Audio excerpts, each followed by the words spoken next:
الحمد لله الذي لا يبلغ مدحته القائلون ولا يحصي نعماءه العادون ولا يعدي حقه المجتهدون الذي ليس لصفته حد محدود ولا نعت موجود ولا وقت معدود ولا أجل ممدود فطر الخلائق بقدرته ونشر الرياح برحمته الصلاة والسلام على الرسول المسدد المصطفى الأمجد المحمود الأحمد سيدنا ومولانا ومولى الكونين جد الحسن والحسين معاني والقاسم محمد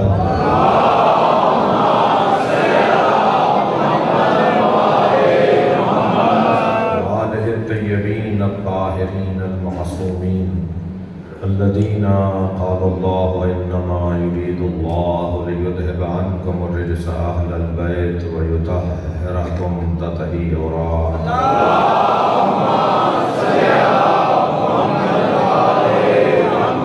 ولعنة الله على أعدائهم أجمعين من يوم عداوتهم إلى قيام يوم الدين أما بعد قال الحكيم في قرآن الكريم بسم الله الرحمن الرحيم وجعلنا منهم أئمة يهدون بأمرنا لما صبروا وكانوا بآياتنا يوقنون صلوات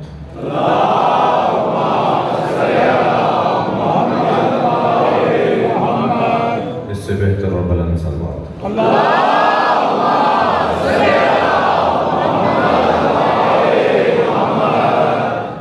سورہ مبارکہ السجدہ کی 24ویں آیت میں نے آپ کے سامنے پڑھی ہے۔ آیت میں اللہ نے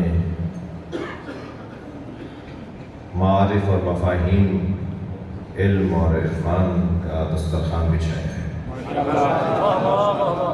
یوں تو قرآن کی ہر آیت ہمارے لیے رہنما ہے، مگر بعض آیتوں میں رہنمائی محکم ہے۔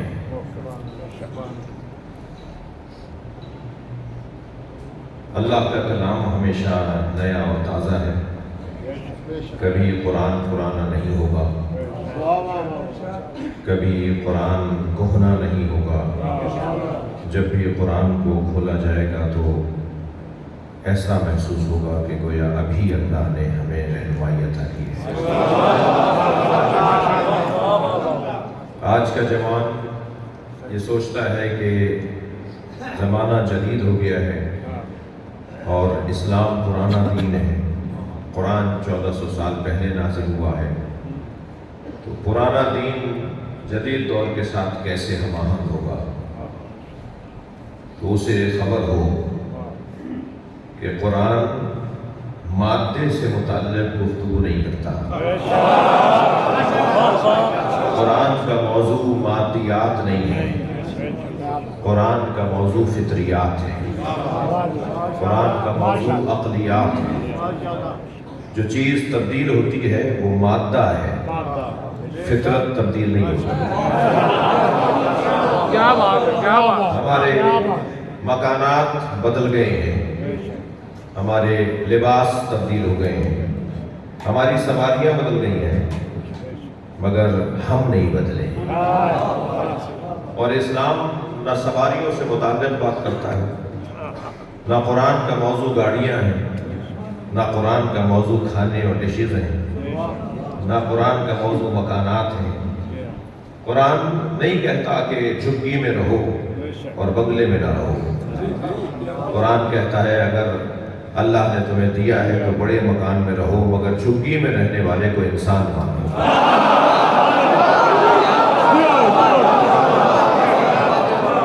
قرآن نہیں کہتا کہ بڑی گاڑی میں نہ بیٹھو، اگر اللہ نے دیا ہے تو بڑی گاڑی میں بیٹھو، مگر پیدل چلنے والے کو آدمی مانو۔ قرآن کا کبھی عنوان نہیں رہا کہ تہمت باندھو گے تو مسلمان، شلوار پہنو گے، قمیص پہنو گے تو مسلمان۔